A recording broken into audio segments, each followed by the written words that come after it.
মানুষ মুখ ফুটে সুখ বলে, নিজেকে সুখী দেখায়, কিন্তু মানুষ মুখ ফুটে দুঃখ বলে না, যতক্ষণ না কেউ এটা ভীষণ বায়না করে জানতে চায়।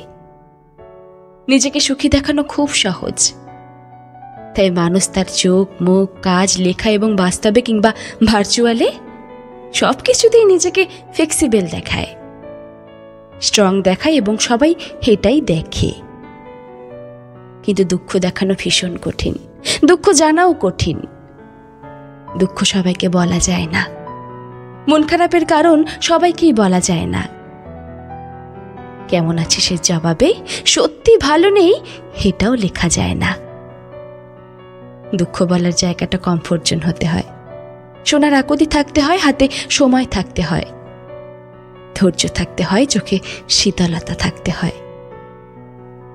যার এই কমফোর্ট জোন আছে সে ব্লেসিং, আর যার নেই সে মূলত একা, ভীষণ একা।